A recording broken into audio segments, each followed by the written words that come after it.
Assalamualaikum warahmatullahi wabarakatuh. Bertemu lagi dengan saya Anas Ma'ruf Anizar. Dan pada video kali ini kita akan membahas tentang mata kuliah geometri dasar. Untuk lebih lengkapnya silahkan simak dan pahami video berikut ini.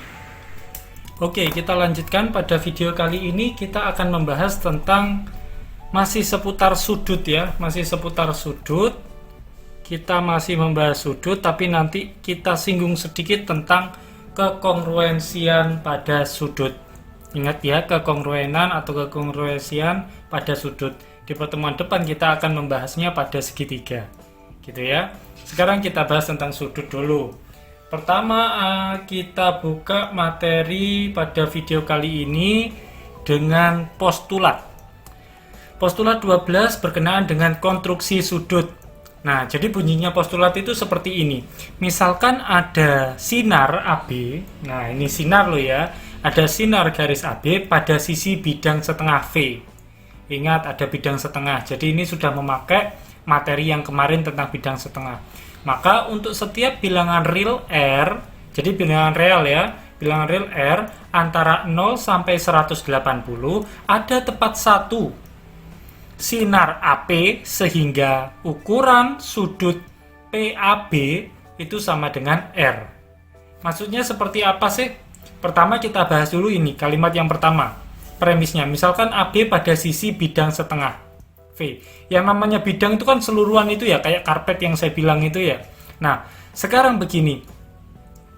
Bidang setengah, berarti kalau ada bidang setengah, ada garis. Kan gitu, ada garis yang memotongnya. Sret. Anggaplah garis itu ini. Kalau bidang itu anggaplah kertas ini itu sebagai bidang.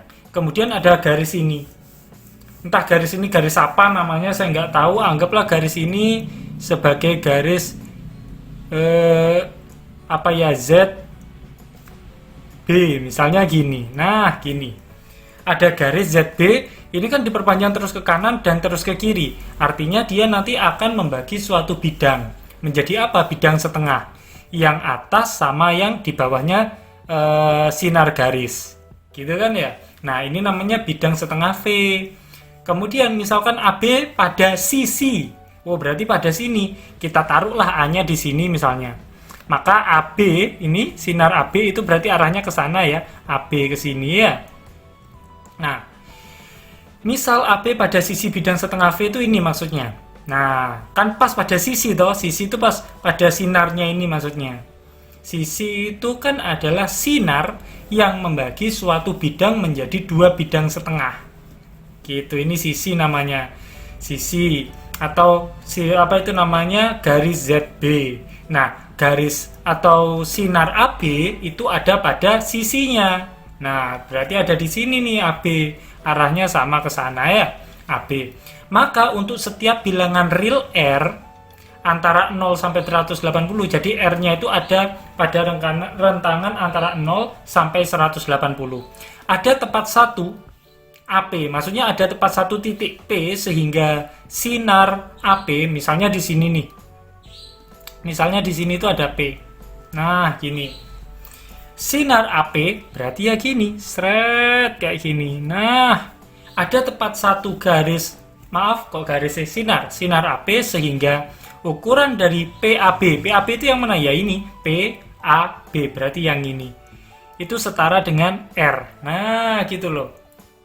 Gitu. Kalau titiknya itu satu, pasti nanti akan tepat dengan satu ukuran, entah itu 30 misalnya, dalam artian 30 derajat ya, pasti akan tepat satu titik di sini ketika kita punya P, gitu ya. Misalkan gini lagi, saya punya garis, nah gini ya, anggaplah ini suatu garis, kemudian di sini saya juga punya garis, anggap garisnya itu AB juga. Gini ya, AB, tetapi di sini ada ini, ada satu titik. Ada satu titik. Satu titik itu saya anggap titik PQ. Nah, ini Q. Nah, pasti nanti kalau misalnya ini dibuat suatu sinar juga, pasti nanti ini sudut yang dibentuk dari M sudut QAB. Maaf, QAB gini ya, harusnya Q-nya huruf besar, maaf. QAB, soalnya titik itu huruf besar. QAB sudut yang dibentuk dari QAB itu pasti akan tepat satu dengan bilangan real antara 0 sampai 180. Gitu ya, sekali lagi antara 0 sampai 180. Pak, kenapa kok sampai 180 kok gak 360? Ingat, di sini postulatnya bilang pada sisi bidang setengah. Kalau bidang setengah ya sudah ini saja. Makanya dari 0 sampai 180. Pasti kamu ambil satu titik dimanapun pasti akan tepat dengan salah satu bilangan real. Kalau di sini pasti akan tepat dengan salah satu bilangan real antara 0 sampai 180. Berapa? Misalnya, oh itu 120 Pak, 145 gitu. Saya anggap di postulat ini, bilangan-bilangan yang itu, entah itu 125, entah ini 30, itu saya misalkan R. Kalau yang ini saya misalkan PQRS, misalnya S gitu. Ya. Jadi kalau ada satu titik, misalnya titik P, pasti akan bersesuaian dengan suatu bilangan real, antara 0 sampai 180 ini ya. Sama, ambil satu titiknya Q, pasti akan bersesuaian dengan tepat satu bilangan real, yaitu S. Gitu ya. Saya kira nggak ada masalah. Saya lanjutkan ke postulat berikutnya. Nah, ini. Postulat berikutnya itu berkaitan dengan penjumlahan sudut. Nah, ini mudah sekali nih. Jika D titik dalam interior pada sudut BAC, ya, sudut BAC.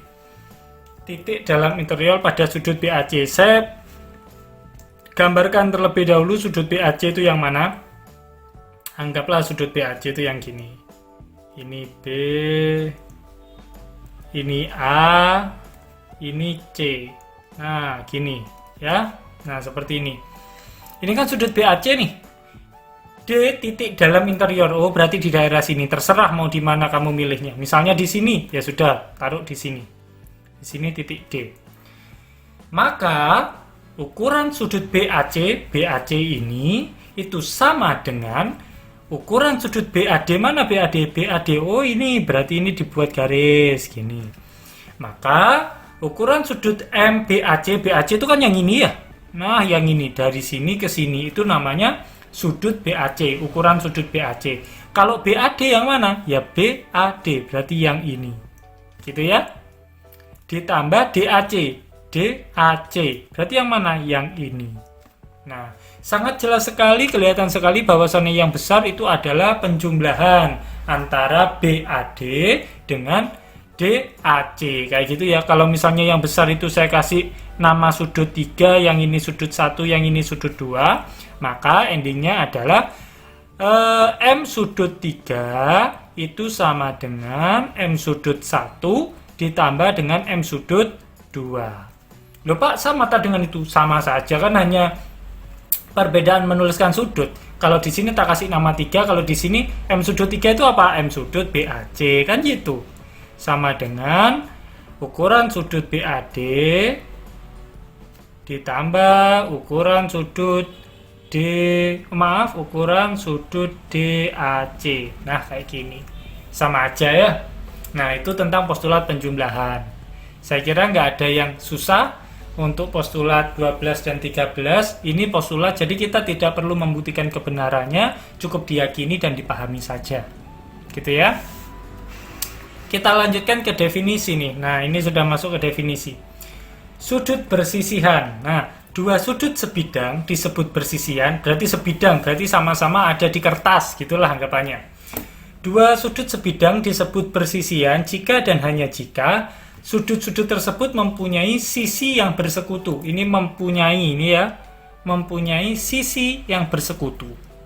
Oke, mempunyai sisi yang bersekutu tapi tidak ada titik dalam interior dari suatu sudut menjadi interior sudut lain. Maksudnya gimana, Pak? Oke, saya kasih contoh yang benar terlebih dahulu. Misalnya contohnya seperti ini. Nah, gini ya. Nah, terus ada lagi gini. Nah, gini. Mirip dengan yang atas. Tak kasih nama itu juga sama. Tak samakan namanya B, A, D, kemudian di sini C. Nah, gini. Sudah ya. Kemudian yang ini saya kasih nama sudut 1, yang ini saya kasih nama sudut 2. Oke? Nah, di sini dikatakan apa? Sudut 1 dan sudut 2 bersisihan. Persisihan. Loh kok bisa Pak? Coba dilihat sudutnya. Dua sudut sebidang, ini ada pada bidang yang sama ya, ada pada kertas yang sama. Disebut persisihan jika dan hanya jika sudut-sudut tersebut mempunyai sisi yang bersekutu. Ini kan sebagai sisi nih. Ya, ini itu sebagai sisi. Sisinya sama pada BAD dan DAC itu sama. Sama-sama memiliki sisi yang bersekutu, yaitu sinar AD. Gitu ya. Jadi ada sinar yang digunakan pada saat yang bersama. Tapi tidak ada titik dalam interior dari suatu sudut menjadi interior sudut lain. Misalnya begini, untuk BAD yang ini ya, sudut 1, interiornya itu kan di daerah sini. Ya, dan kalau misalnya sudut DAC interiornya itu di daerah sini. Jadi nggak akan ada satu titik yang menjadi interior ini sekaligus menjadi interior sini. Gitu ya. Itu yang tidak boleh, karena tidak ada, maka benar, itu bersisian. Loh Pak, kalau gitu contoh yang memiliki sisi yang bersekutu, tetapi titiknya itu menjadi titik dalam interior di dua sudut ini gimana Pak? Tak kasih contoh. Jadi begini, masih pada gambar yang sama. Ya, ini B, ini D, ini A, ini C. Nah, kayak gini contohnya. Nah, tetapi yang disebut satu itu yang ini misalnya, kemudian ini itu yang dua. Nah, yang dua itu yang besar, yang satu itu yang kecil. Nah, jadi dengan kata lain, kalau ini kan kamu boleh menuliskan sudut BAD dan sudut DAC bersisihan. Kan gitu ya? Nah, kalau ini kan sudut 1 dan sudut 2, apakah dia bersisihan? Coba lihat. Antara sudut 1 itu apa sih namanya? Sudut DAC, gitu kan? Kalau sudut 2, sudut BAC. Loh, terus yang mana yang bersekutu? Di sini kan harus jelas, dua sudut sebidang disebut bersisihan jika dan hanya jika sudut tersebut mempunyai sisi yang bersekutu. Kalau ini yang mana yang bersekutu? Ya yang AC. Ini sudut DAC memiliki sinar AD dan sinar AC. Kalau sudut BAC memiliki sinar AB dan sinar AC. Jadi kedua sudut ini memiliki sisi yang sama, yaitu sinar AC. Maka dia lolos pada syarat yang bersekutu ini tadi, memiliki sisi yang bersekutu. Kemudian dicek, tidak ada titik dalam interior dari suatu sudut menjadi interior sudut lain. Misalnya, kalau sudutnya ada titiknya ada di sini nih, ini titik P. Titik P ini jadi interior di sudut mana? Tentunya sudut yang ini, ya enggak? Jadi interior di sini kan? Nah, kemudian apakah titik P itu menjadi interior di sini? Di sudut BAC? Iya, menjadi interior di sudut BAC dia. Ya, kemudian jadi titik P adalah interior pada sudut BAC, pada sudut yang ini. Apakah titik P itu juga interior pada sudut DAC? DAC. P-nya ada di sini. Oh, bukan, Pak. Itu bukan interior, tapi eksterior kalau dilihat dari sudut DAC. Oke, berarti masih lolos ya. Tidak ada titik dalam interior dari suatu sudut menjadi interior sudut lain. Bagaimana kalau misalnya saya punya titiknya ada di sini, yaitu Q. Titik Q ini adalah titik yang berada dalam interior DAC, ya enggak? DAC, Q-nya ada di sini. Kan interior, dia masuk interior kan? Interior sudut DAC. Pada saat yang bersamaan, Q itu juga menjadi interior dalam sudut BAC. BAC yang ini kan? Nah, masih dalam satu interior yang sama pada dua sudut ini. Maka tidak memenuhi syarat yang kedua, yaitu tidak ada titik dalam interior dari suatu sudut menjadi interior sudut lain. Nyatanya di sini ada satu titik, tapi menjadi interior di dua sudut yang ada. Maka ini dikatakan tidak bersisihan. Bersisihan, gitu ya. Sama halnya dengan yang gini. Misalnya ada garis ini. Nah, kok garis lagi sinar? Ini A, ini B, ini C, ini D, ini E. Nah, gini. Yang dianu ini sudut 1 dan ini sudut 2. Apakah sudut 1 dan sudut 2 itu bersisihan? Apakah dia bersisihan? Yang jelas titik interior di sini dan titik interior di sini itu sudah berbeda dan nggak akan ada yang sama. Ya, jadi syarat yang kedua itu pasti memenuhi. Tetapi syarat yang pertama harus ada sisi yang bersekutu. Ada yang bersekutu nggak?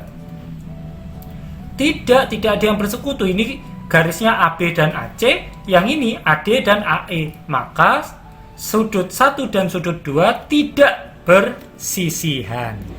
Gitu ya. Itu penjelasan tentang definisi 3.1 tentang sudut bersisihan. Selanjutnya kita akan masuk ke definisi 3.2 sudut-sudut saling bersuplemen. Dua sudut disebut bersuplemen, JDHJ itu jika dan hanya jika gitu ya.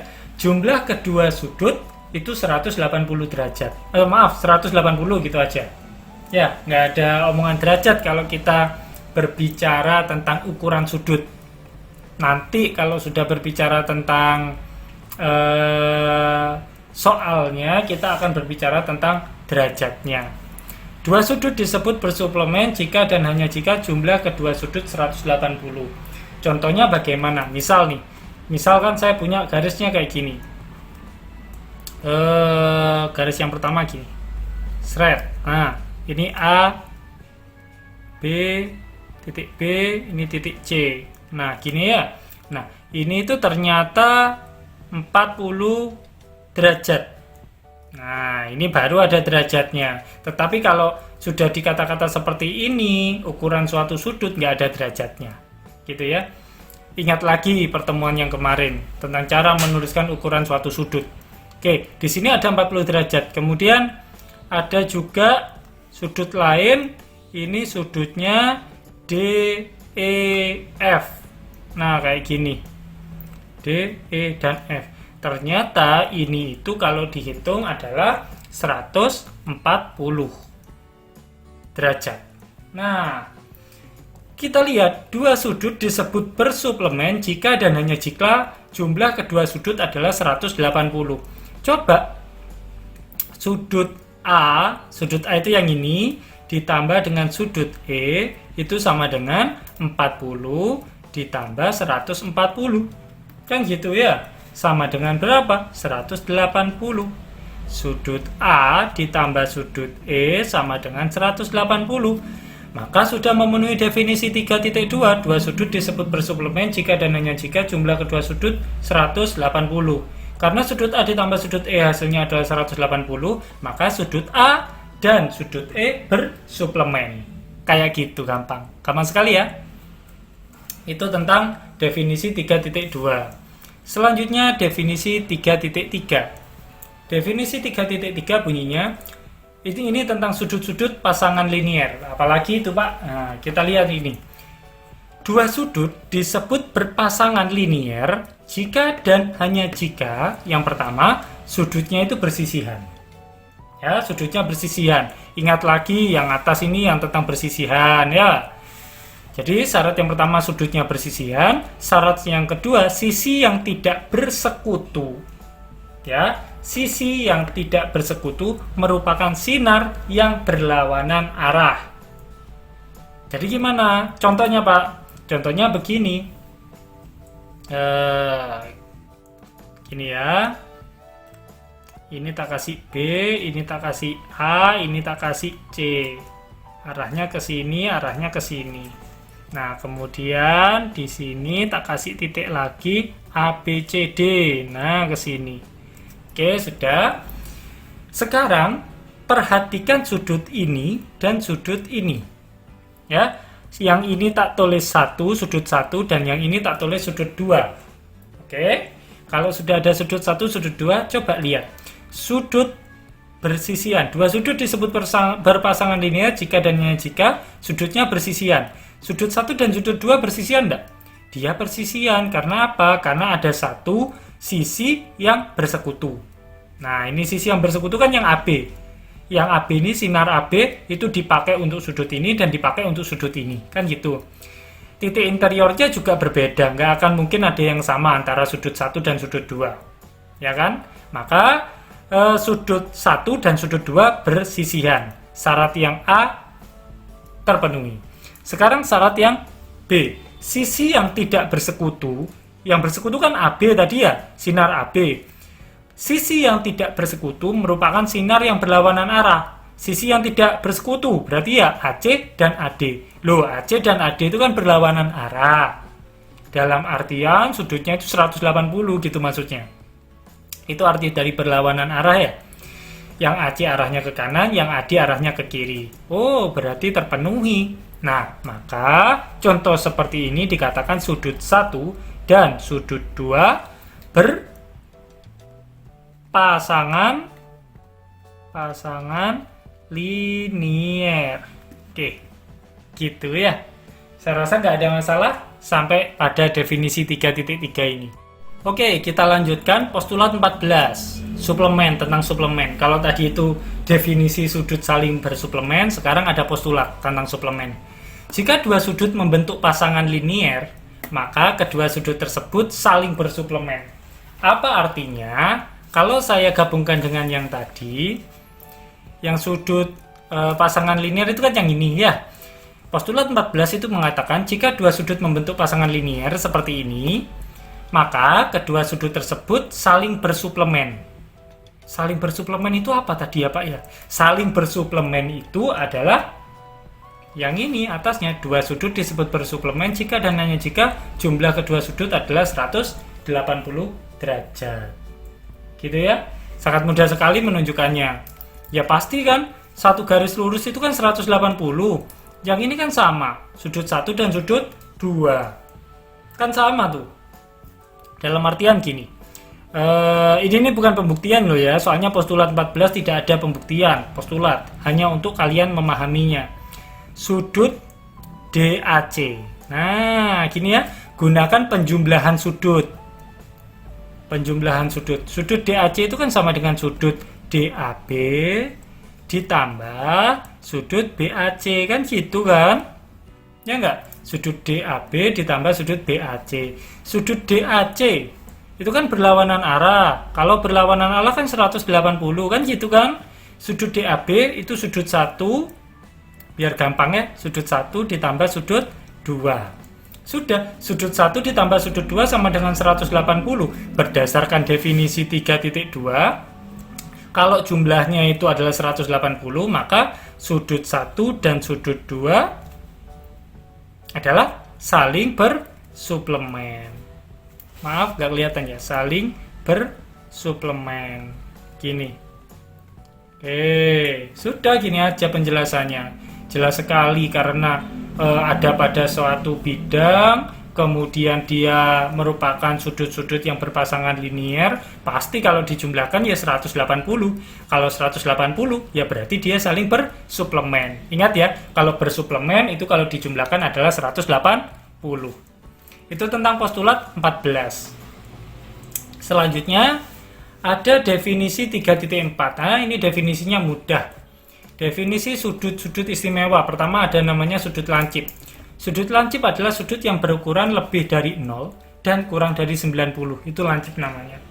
Jadi kurang dari 0 dan lebih dari 0 kurang dari 90. Itu lancip. Kalau siku-siku, sudut siku-siku adalah sudut yang berukuran 90. Tepat 90 ya. Kalau sudut tumpul adalah sudut yang berukuran lebih dari 90 tapi kurang dari 180. Gitu ya. Itu tentang definisi sudut-sudut. Sekarang definisi 3.5 tentang segitiga. Nah, kalau tadi itu kita sudah berbicara sudut, kita berbicara segitiga. Segitiga dikatakan lancip jika dan hanya jika ketiga sudutnya lancip. Nah, misalnya gini. Loh. Ya. Di sini itu berapa ya? 60. Di sini 60. Di sini juga 60. Ini anggaplah ABC gini ya, ABC. Ini 60, 60, 60. 60 itu kan antara 0 dan 90. Artinya sudutnya adalah sudut lancip berdasarkan yang ini. Sudutnya lancip, yang A itu sudut lancip, yang C, sudut C itu lancip, sudut B itu juga lancip. Maka berdasarkan definisi 3.5, segitiga ABC ini dinamakan segitiga lancip karena ketiga sudutnya lancip. Gitu ya.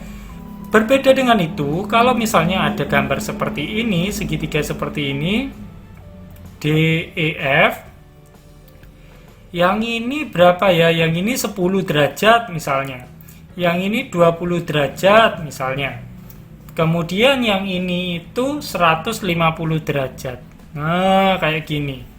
Loh Pak, ini lancip, tapi ini tumpul. Berarti masuk definisi yang mana? Segitiga dikatakan lancip jika dan ketiga sudutnya lancip, tapi ini ada salah satu, bukan ketiganya lancip, tapi ada satu tumpul.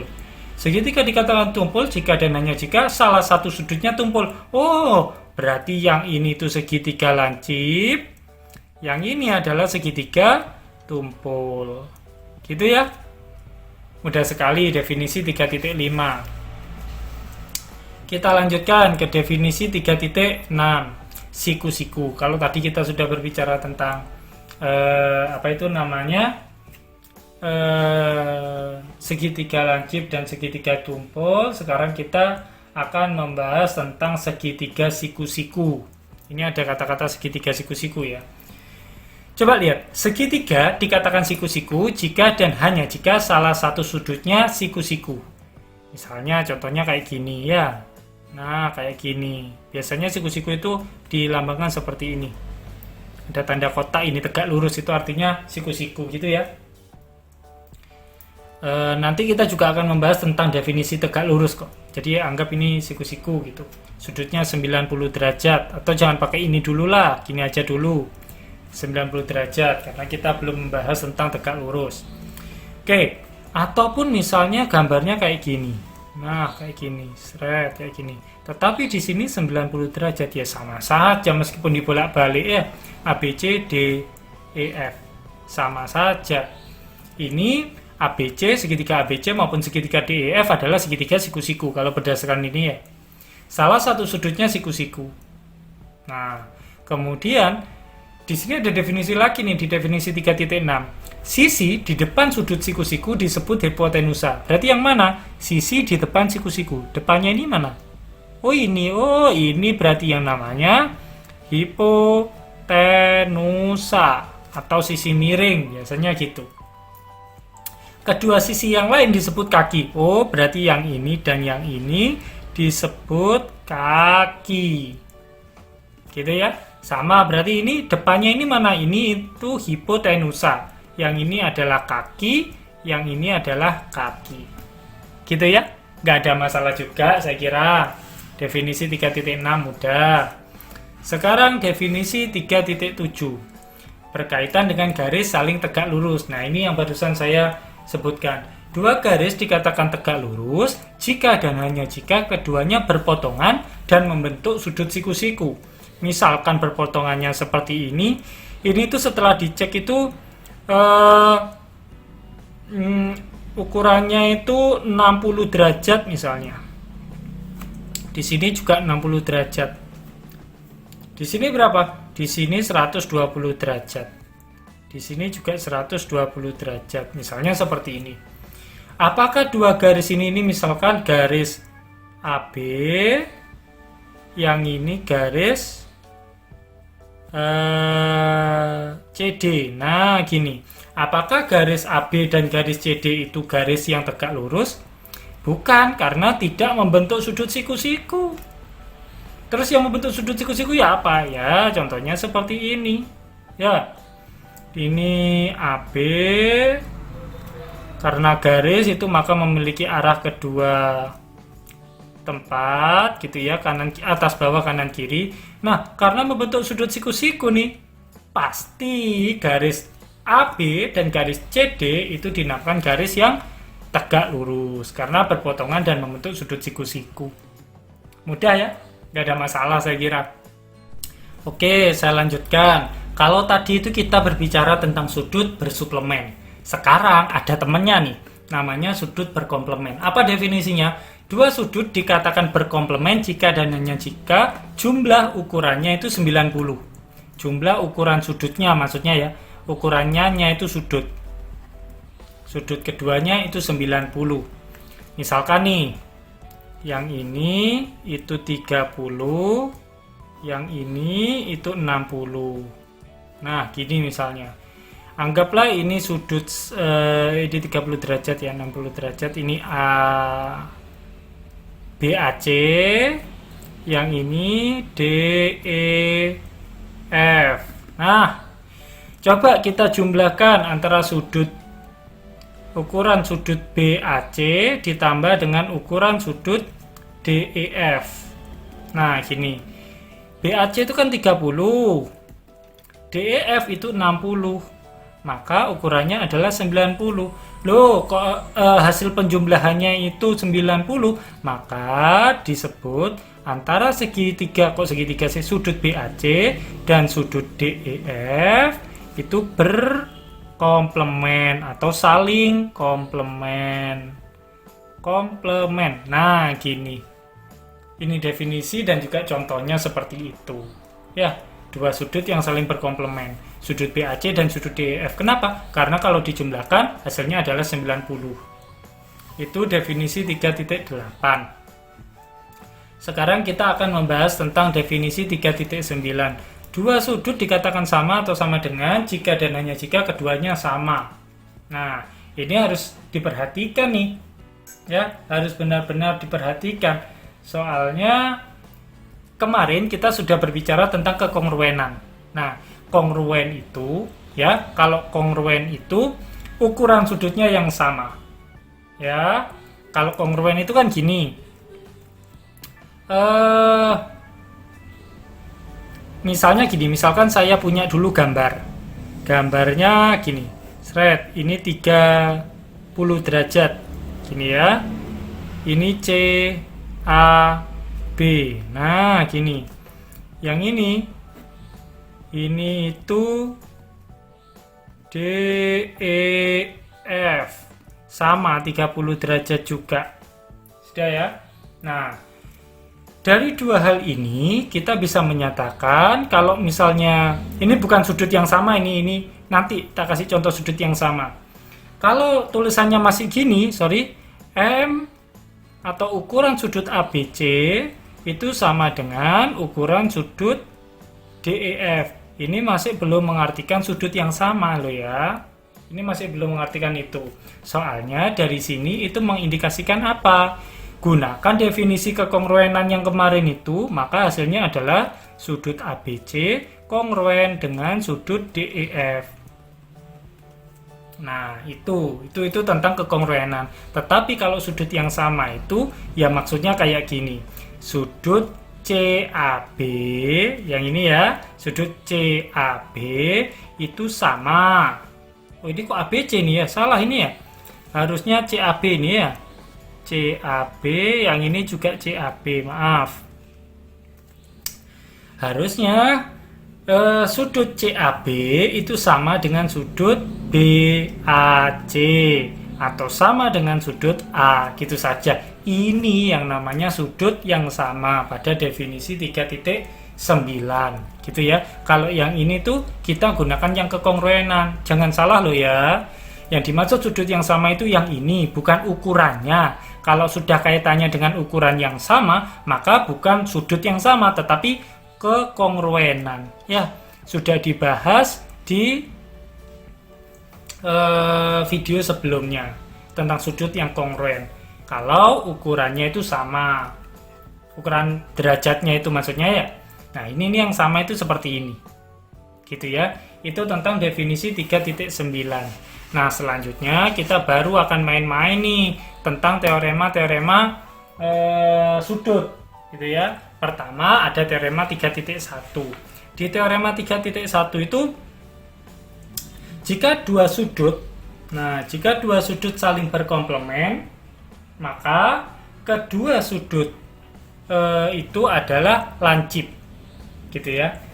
Ya, apa Pak maksudnya itu Pak? Ini kan teorema, berarti harus dibuktikan ya Pak ya? Iya, jadi harus dibuktikan. Mulai teorema 3.1. Jika dua sudut saling berkomplemen, maka sudut itu adalah lancip. Pembuktiannya gimana? Misalnya nih, saya punya gambarnya seperti ini, tak tulis di sini ya. Gini. Sudut yang saling berkomplement ya. Sudut yang saling berkomplement. Misalnya ini sudut 1, yang ini sudut 2. Sudah? Nah, sudut 1 dan sudut 2 itu kan pasti berkomplement karena apa? Kalau dijumlahkan 90. Itu yang diketahui, kan gitu. Jika dua sudut saling berkomplement, maka diketahui, apa yang diketahui? Diketahui sudut 1 ditambah dengan sudut 2 sama dengan 90 derajat. Kenapa? Ingat, di sini ada tuh, nggak usah pakai derajat. Ingat, di sini ada keterangan jika dua sudut yang saling berkomplement. Nah, ini sebagai hal yang diketahui. Yang akan dibuktikan adalah yang ini. Maka kedua sudut itu adalah lancip. Nah, kita akan membuktikan, adip akan dibuktikan sudut 1 lancip dan sudut 2 lancip. Gini ya. Nah, dalam teorema ini yang dimaksud itu adalah kedua sudut itu bukan merupakan sudut 0. Tidak ada yang sudutnya itu 0. Maksudnya itu gitu ya. Itu batasan pada teorema 3.1 yang tidak tersurat, tetapi tersirat gitu ya. Tidak tersurat sekali lagi. Oke. Lalu bagaimana caranya? Bukti. Sudah kita buktikan. Sudut 1 ditambah sudut 2 sama dengan 90. Diketahui ya dari definisi komplement. Definisi komplement, nggak tahu tadi nomor berapa ya, dilihat sendiri. Definisi komplement. Artinya sudut 1 itu sama dengan 90 dikurangi sudut 2. Nah, sudut 2 ini ya, sudut 2 itu kan lebih dari 0. Ya, lebih dari 0 gini, tetapi kurang dari 90 nih. Soalnya sudut 1 dan sudut 2 itu kan tidak 0, tetapi kalau dijumlahkan 90. Ya, sekali lagi sudut 1 maupun sudut 2 itu tidak 0. Tidak 0, tetapi kalau dijumlahkan hasilnya 90. Nggak ada sudut yang min, itu nggak ada. Nanti kita bahasnya ya. Yang min itu hanya menunjukkan arahnya saja, tapi kita nggak bahas sekarang. Kita masih belum dapat materi tentang sudut min. Yang kita tahu adalah sudut 1 dan sudut 2 itu bukan 0, dan kalau dijumlahkan hasilnya 90 derajat. Oh, berarti sudut 2 ini itu ada di antara 0 sampai 90 ya Pak ya? Iya. Maka 90 kurangi di bawah 90 tetapi nggak sampai 0 berapa? Ya berarti sudut 1 itu adalah sudut yang ada di antara 0 dan 90 juga, gitu kan? Apa arti sudut 1 itu ada di antara 0 dan 90? Maka sudut 1 adalah lancip. Nah, gini ya. Pembuktian yang sama untuk sudut 2 lancip itu juga dilakukan dengan cara yang sama, cuma yang pindah ruas adalah sudut 1. Jadi sudut 2 di antara 0 dan 90 gitu nanti. Yang di sini sudut 2 sama dengan 90 dikurangi sudut 1. Nah, kita tahu bahwasanya sudut 1 itu lebih dari 0. Dan sudut 1 ditambah sudut 2 sama dengan 90. Maka sudut 2 di antara 0 dan 90. Berdasarkan definisi ini, maka sudut 2 adalah lancip. Gitu ya, definisi sudut lancip. Atau sudut istimewa tadi ya, yang lancip. Gitu. Itu teorema 3.1 tentang sudut komplement, sudut yang saling berkomplement. Maka kedua sudut itu adalah lancip. Sekarang teorema 3.2. Nah, di teorema 3.2 ini menyatakan begini, setiap sudut kongruen dengan dirinya sendiri. Langsung saja ya, bukti ya. Mudah ini. Setiap sudut kongruen dengan dirinya sendiri. Pasti sudut A itu kan sama dengan sudut A. Ya, berdasarkan apa? Berdasarkan 3.9 yang tadi ya. Sudut A ini sama dengan sudut BAC, sama dengan sudut CAB. Ya pastilah kalau dengan dirinya sendiri, sudut A setiap sudut kongruen dengan dirinya sendiri. Setiap sudut kongruen dengan, nah ini ada tanda jeda gini kalau bacanya. Setiap sudut kongruen dengan dirinya sendiri. Pasti sudut A itu sama dengan sudut A kan? Ya iyalah, wong sama kan gitu. Maka karena sama, ukuran sudut A itu juga sama dengan ukuran sudut A. Gini kan? Definisi apa ini? Definisi 3.9 tentang sudut sama. Sudut sama. Ya, apa artinya kalau ukurannya sama? Kalau ukurannya sama, maka sudut A kongruen dengan sudut A. Pakai apa? Definisi 2.11 yang dulu tentang sudut kongruen. Nah, gampang. Udah selesai, sudah terbukti. Definisi 32 setiap sudut kongruen dengan sendirinya sendiri. Kita ambil sudut A, maka sudut A kongruen dengan sudut A. Gitu ya. Maka teorema 3.2 terbukti. Selanjutnya teorema 3.3. Diketahui semua sudut siku-siku adalah kongruen, gitu ya. Maka misalkan nih kita ambil diketahui, misalkan sudut sudut 1 siku-siku adalah siku-siku. Gini ya. Sudut 2 adalah siku-siku. Nah, gini. Jadi ada dua sudut. Kita akan dibuktikan sudut 1 itu kongruen dengan sudut 2. Itu kan, semua sudut siku-siku adalah kongruen. Sudut 1 siku-siku, sudut 2 siku-siku. Akan dibuktikan sudut 1 dan 2 adalah sudut yang kongruen. Bukti, langsung. Buktinya seperti apa? Karena sudut 1 adalah siku-siku, dari sudut 1 itu siku-siku, maka sudut 1 sama dengan 90, gitu kan? Dari definisi 3.4 tentang yang sudut siku-siku itu tadi ya. Sudut siku-siku itulah yang gini. Definisi 3.4. Kalau lupa dilihat lagi yang tadi. Sudut 2 itu diketahui siku-siku juga, ya enggak? Nah, maka berdasarkan definisi yang sama, yaitu definisi 3.4, sudut 2 itu 90. Gitu ya. Nah, sekarang kita sudah tahu ini. Sekarang kita lihat, oh sudut 1 sama dengan 90, sudut 2 sama dengan 90. Maka sudut 1 sama dengan 90 sama dengan sudut 2, gitu kan? Sudut 1 sama dengan 90, 90 sama dengan sudut 2. Artinya sudut 1 sama dengan sudut 2. Ya enggak? Oh, sudut 1 itu sama dengan sudut 2. Ya. Oh, ini maaf, ini kurang ukuran ya, ukuran. Nah, kalau sudah angka itu ukuran, bukan sudut ya. Ukuran sudut 1 90, ukuran sudut 2 90. Maka ukuran sudut 1 sama dengan 90 sama dengan ukuran sudut 2. Nah, gini. Ukuran sudut 1 sama dengan ukuran sudut 2. Maka sudut 1 kongruen dengan sudut 2. Selesai. Sudah terbukti teorema 3.3. Gitu ya. Oke, kita lanjutkan di teorema 3.4. Jika kedua sudut saling kongruen dan saling bersuplemen. Nah, ini ada dua yang diketahui.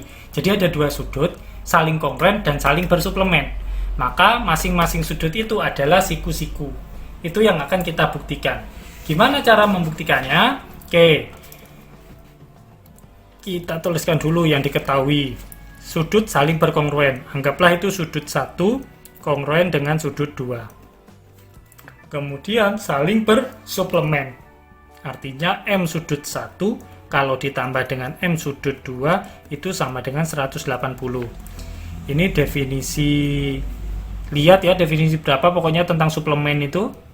Definisi suplemen, yang ini tentang definisi kongruen. Nah, gini. Dah, itu yang diketahui. Kemudian yang akan dibuktikan adalah M sudut 1 itu 90 dan M sudut 2 itu juga 90. Nah, ini yang akan kita buktikan. Gimana Pak buktikannya Pak? Ya, yuk kita buktikan bareng-bareng. Oke, di sini kita punya sudut 1 kongruen dengan sudut 2. Tak tulis lagi sudah. Sudut 1 kongruen dengan sudut 2. Diketahui, gitu kan? Nah, Arti dari kongruen adalah ukuran sudut 1 itu sama dengan ukuran sudut 2. Definisi 2.11 tentang kekongruenan, ya, kongruenan. Gitu wes. Nah, sudah, sekarang kita beralih ke sini nih. Nah, beralih ke sini ya. Ke sini ya. Nah, kalau sudah kita punya ini, kita lihat yang definisi apa itu namanya suplemen. Dari definisi suplemen ini, kita kan punya ini nih. M sudut 1 ditambah M sudut 2 sama dengan 180. Nah, ini yang diketahui ini ya. Yang dari ini, M sudut 1 ditambah M sudut 2 sama dengan 180. Kita tulis lagi. Kemudian, dari sini, M sudut 1 ditambah M sudut 1 sama dengan 180. Loh, kok bisa M sudut 2-nya jadi M sudut 1, Pak? Ini. Di sini kita sudah punya M sudut 1 sama dengan M sudut 2. Jadi M sudut 2 atau ukuran sudut 2 itu tak ganti dengan ukuran sudut 1. Jadinya kayak gini. Endingnya nanti 2 kali M sudut 1 sama dengan 180. M sudut 1 sama dengan 180 bagi 2 berapa? 90. Sudah, yang ini telah terbukti. Yang ini sudah dibuktikan, ya. Dengan cara yang sama, M sudut 1-nya diganti dengan M sudut 2, kan sama itu. Ya, M sudut 2 ditambah M sudut 2 sama dengan 180. Gini ya. Maaf, nggak cukup ya. M sudut 2, ini ya dari sini, M sudut 1 ditambah M sudut 2 sama dengan 180. M sudut 1 itu kan sama dengan M sudut 2. Maka M sudut 1-nya tak ganti dengan M sudut 2. Jadi ada 2. M sudut 2 ditambah M sudut 2 sama dengan 180. 2 kali, di sini tulis 2 kali M sudut 2 sama dengan 180. Sama persis dengan ini, cuma kita melihat sudut 2-nya, bukan sudut 1-nya. Nanti di akhir pasti kalian dapat M sudut 2 sama dengan 90. Gitu ya, M sudut 2 sama dengan 180. Sudah, dari ini dan ini terbukti dah. Ya, di teorema 3.4 maksud saya, jika kedua sudut saling kongruen dan saling bersuplemen, maka masing-masing sudut itu adalah siku-siku. Gitu ya. Gambarnya gimana, Pak? Coba untuk kalian latihan. Kalian gambar, gimana sih gambar kalau ada dua sudut yang pada saat yang bersamaan dia saling kongruen dan juga saling bersuplemen. Gitu ya. Oke, saya lanjutkan untuk teorema 3.5. Suplemen-suplemen dari sudut-sudut yang kongruen adalah kongruen. Jadi ada sudut yang kongruen, nanti kita akan membuktikan bahwasanya suplemen-suplemennya itu adalah kongruen juga. Di sini kita punya sudut 1 dan sudut 2 itu kongruen. Kita akan membuktikan suplemen dari sudut 1 dan suplemen dari sudut 2 itu juga kongruen. Jadi yang diketahui yang pertama, sudut 1 itu kongruen dengan sudut 2. Gitu ya, itu yang diketahui. Nah, kemudian diketahui lagi sudut 3 bersuplemen dengan sudut 1. Sudut 4 bersuplemen dengan sudut 2. Gini, ya. Ini yang diketahui nih. Jadi sudut 1 kongruen dengan sudut 2, suplemennya sudut 1 itu 3, sudut 3 maksud saya, suplemennya sudut 2 itu sudut 4. Yang akan kita buktikan adalah sudut 3 nanti akan kongruen dengan sudut 4. Itu yang akan kita buktikan. Bagaimana, Pak? Oh, ini adip akan dibuktikan. Bagaimana, Pak? Mari kita buktikan bersama-sama. Kita tahu bahwasanya ukuran sudut 3 ditambah ukuran sudut 1 itu sama dengan 180. Dari mana? Dari definisi 3.2 tentang suplemen. Karena yang diketahui nih, sudut 3 bersuplemen dengan sudut 1, maka penjumlahannya adalah 180. Dengan cara yang sama, sudut 2, ukuran sudut 2 ditambah dengan ukuran sudut 4, itu juga 180. Alasannya sama, definisi 3.2 tentang suplemen. Nah, selanjutnya, M sudut 3 ditambah M sudut 1 itu sama dengan M sudut 2 ditambah M sudut 4. Kok bisa, Pak? Ini kan sama-sama 180. Ya sudah, berarti yang ini sama dengan yang ini, kan gitu. Ya. Nah, selanjutnya M sudut 3 ditambah dengan M sudut 1 sama dengan M sudut 1 ditambah M sudut 4. Loh Pak, M sudut 2-nya kok bisa berubah jadi M sudut 1? Ya dari definisi kongruen. Definisi kongruen. Di sini kan diketahui nih, M1 kongruen dengan M2. Artinya apa sih? Ya M sudut 1 sama dengan M sudut 2. Kan gitu definisi kongruen. Ya. Nah, gini. M sudut 1 sama dengan M sudut 2. Makanya di sini M sudut 2-nya tak ganti dengan M sudut 1. Oke? Terakhir, ininya dicoret nih. Ininya dicoret berarti M sudut 3 sama dengan M sudut 4. Artinya apa? Bawahnya nggak cukup ya, jadi saya tulis ke kanan. Artinya apa? Sudut 3 itu kongruen dengan sudut 4. Apa ini definisi kekongruenan? Kongruenan, itulah ya. Nah, itu bunyi tentang teorema 3.5. Gambarnya seperti apa, Pak? Maksudnya suplemen-suplemen dari sudut-sudut yang kongruen. Silahkan kalian ilustrasikan sendiri. Saya kira materi ini itu sudah ada di bangku SMA. Cuma masalah pembuktiannya ini saya yakin kalian tidak akan melakukannya di bangku SMA ataupun SMP. Kayak gitu ya. Itu tentang teorema 3.5 suplemen-suplemen dari sudut yang kongruen adalah kongruen. Maksudnya kalau ada dua sudut yang kongruen, maka suplemen dari sudut ini yaitu sudut 3 dan suplemen dari sudut 2 yaitu sudut 4 adalah kongruen. Gitu maksudnya. Ya. Nah, termasuk di teorema 3.6 komplement sudut-sudut yang kongruen adalah kongruen. Bedanya dengan ini, di sini itu berbicara tentang suplemen, yang di sini berbicara tentang komplement. Jadi kalau di sini itu kaitannya dengan 180, di sini itu kaitannya dengan 90. Silakan kalian kerjakan sebagai latihan. Ya. Oke, mungkin itu dulu untuk video pertemuan kali ini. Silahkan catat apa-apa yang perlu kalian tanyakan, kemudian kita diskusikan pada saat waktu diskusi berlangsung. Itu dulu dari saya, kurang lebihnya mohon maaf. Saya Edi, wassalamualaikum warahmatullahi wabarakatuh.